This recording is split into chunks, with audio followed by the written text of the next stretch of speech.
Vamos a resolver algunos ejercicios del trabajo práctico número 1 a fin de que los ayude a poder resolver los demás, ¿sí? Vamos a agarrar uno o dos ejercicios con los que ya deberían más o menos poder resolver los que siguen.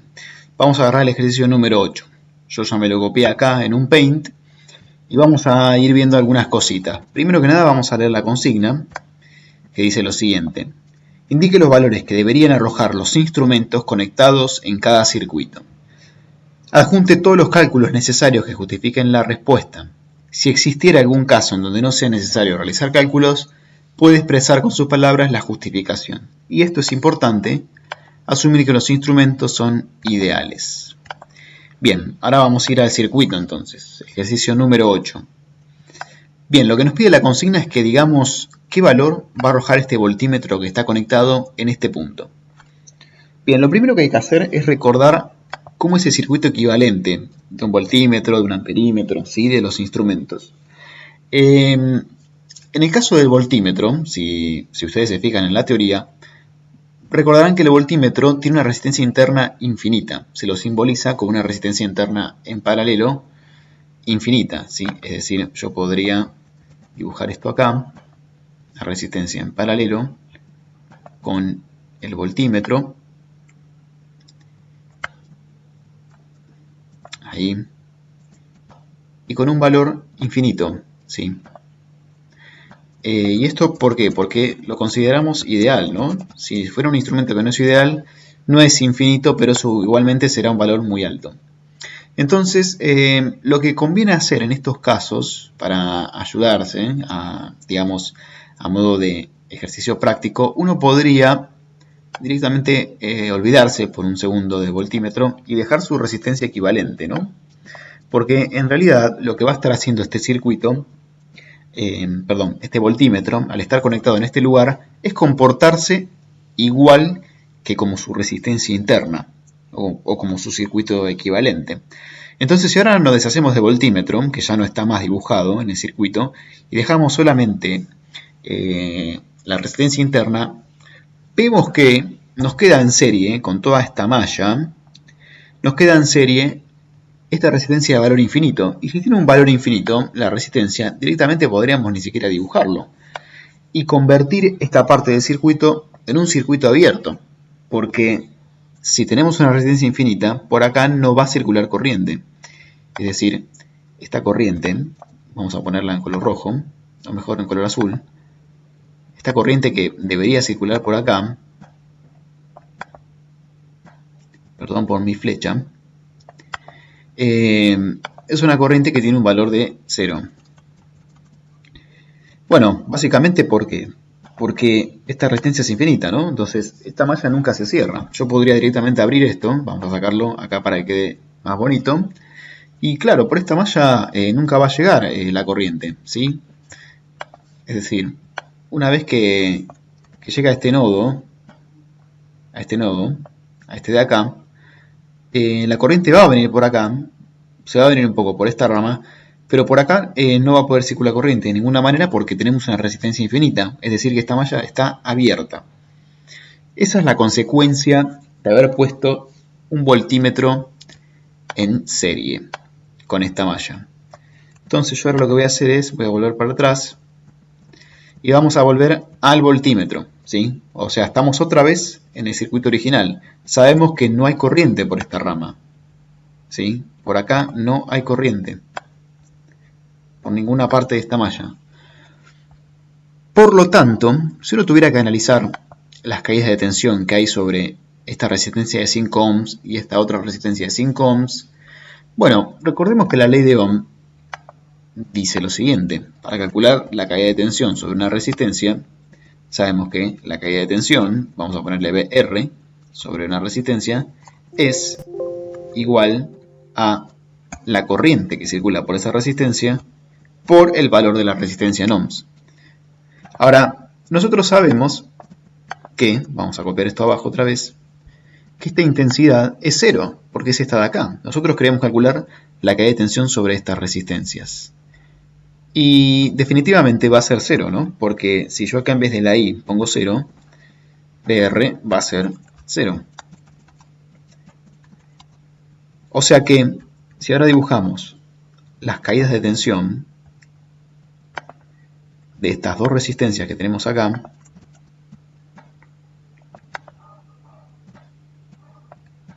perdón por las flechas,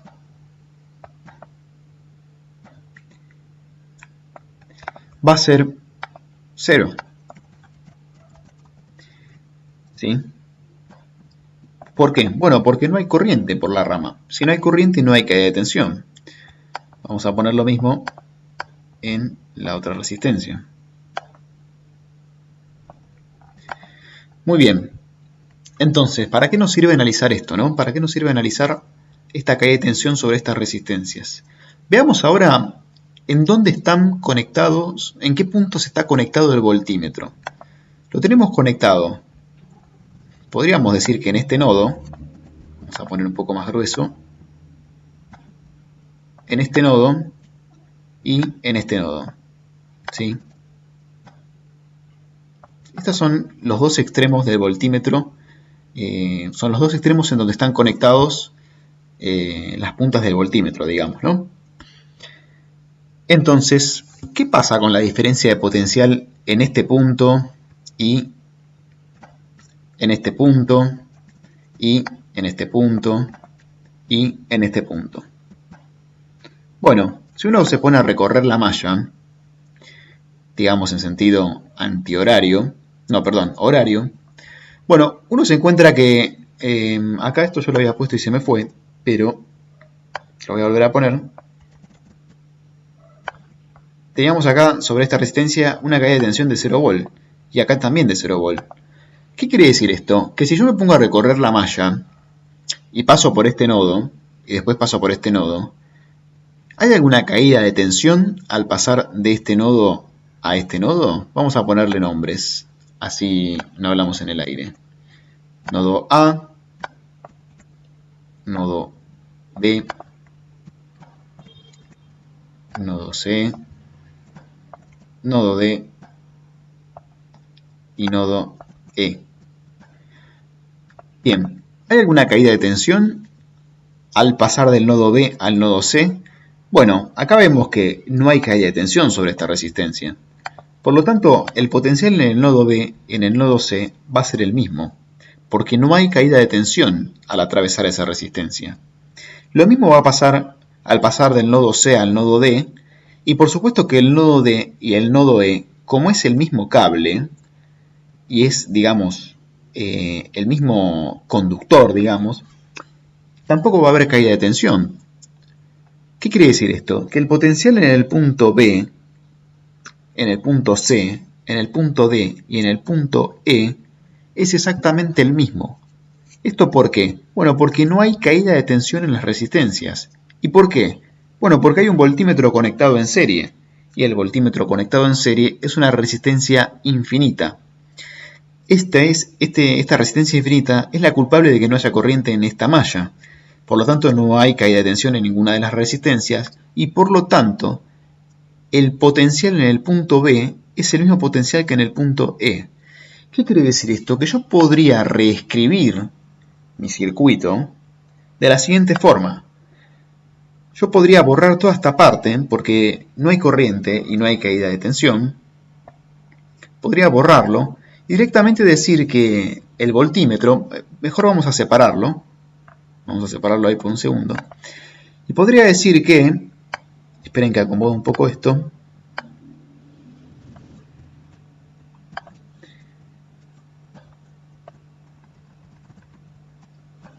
Podría dibujar al voltímetro ahora de esta forma.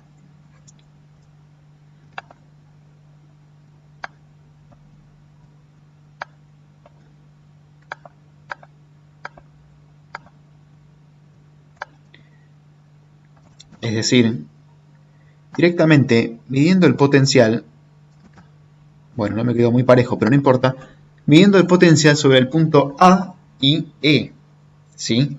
Bueno, ¿y por qué pude hacer esto? Porque ese voltímetro conectado ahí en serie, directamente lo que hacía era que esa malla no existiera más. Eléctricamente esa malla no estaba cumpliendo ningún sentido, porque no circulaba corriente. Y como les expliqué antes, el potencial en estos puntos B, C y D era el mismo que potencial en E. Por lo tanto, si el multímetro que originalmente estaba en el nodo A y en el nodo B, si el multímetro medía esa diferencia de potencial entre A y B, es lo mismo que si yo dijera que estoy midiendo la diferencia de potencial en el punto A y E. ¿Y esto por qué? Por lo que ya dije varias veces, porque estos 3 puntos, o mejor dicho 4 puntos, B, C, D y E, están al mismo potencial.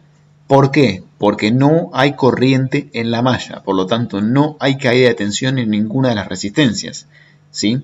Entonces yo puedo llegar a este circuito equivalente que ya es realmente muy sencillo de resolver, porque básicamente lo que tengo que hacer es sumar las resistencias y por ley de Ohm calcular la corriente y la caída de tensión en esta resistencia, la de 10 Ohm, ¿sí? Si uno lo hace rápidamente sería 15 más 10, 25, más 2 Ohm, 27. Entonces uno lo que tendría que hacer es, vamos a la calculadora, 50 volt, es decir, la tensión de la fuente, dividido la resistencia total equivalente, que sería 27 ohms, y después, esta es la corriente total de la malla, después multiplicar esta corriente por el valor de la resistencia sobre el que estoy tomando la tensión, es decir, sobre la resistencia de 10 ohms. Entonces multiplico por 10 y me da que el resultado es 18,5 volts. Es decir, que B1 me va a arrojar un valor de 18,5 volts. Y ahí se acabó el ejercicio número 8.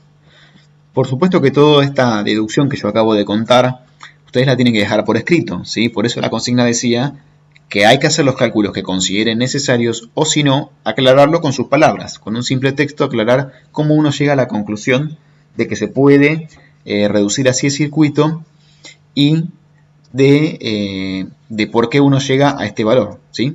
Es decir, la última parte que hice recién. Ley de Ohm, sumar resistencias en serie, aplicar la ley de Ohm y llegar a este valor. Bien, ahí ya se nos terminó el ejercicio número 8. Ahora vamos con el siguiente. Muy bien, ahora vamos con el ejercicio número 6. Bueno, en este caso lo que tenemos ya son dos instrumentos. Tenemos un voltímetro y un amperímetro. Vamos a hacer otra vez el ejercicio que hicimos antes de reemplazar a los instrumentos en primera instancia por sus resistencias equivalentes para ver qué efectos producen sobre el circuito. En el caso del amperímetro, vamos a por un momento desplazarlo y recordemos que la resistencia interna del amperímetro es cero, ¿sí? Idealmente es cero, es decir, es un cable, digamos, ¿no? Es un conductor absoluto. Entonces podríamos reemplazarlo por un cable, por donde estaba conectado. En vez de poner el amperímetro, ponemos un cable, ¿sí? Bien, ¿qué repercusión nos genera esto en el circuito? Bueno, suponiendo que tenemos una corriente, esperen un segundo, ahí va, bueno,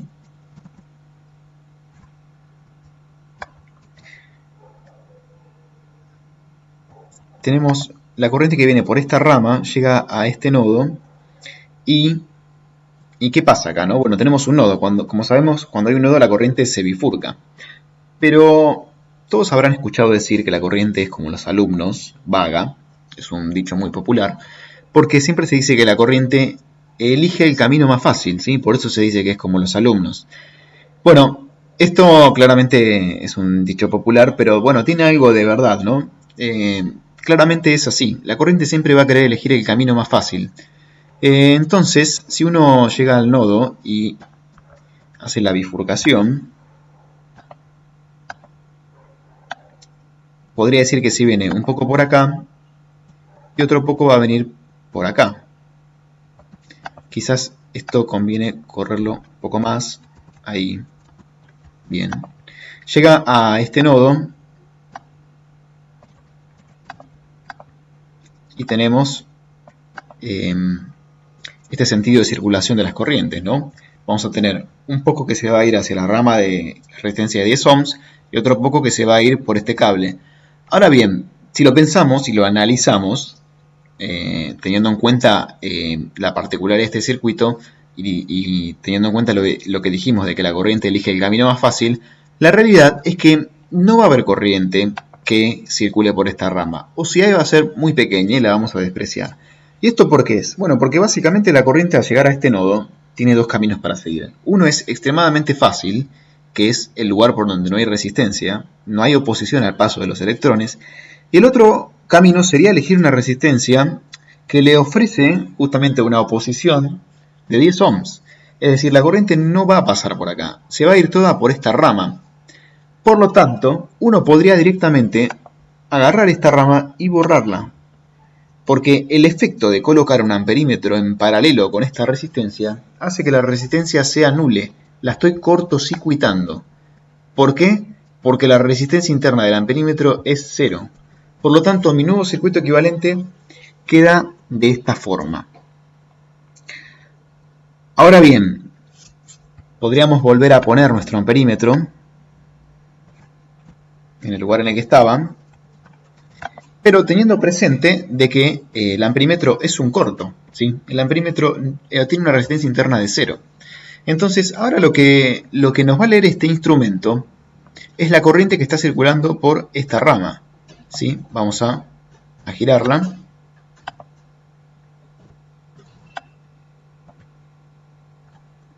Es esta corriente que ingresa por esta rama.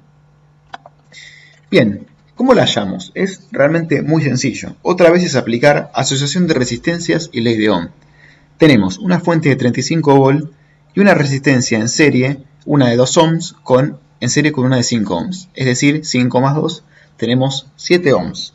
Entonces simplemente lo que hacemos es, recordando la ley de Ohm, la vamos a volver a escribir por acá, I es igual a B sobre R.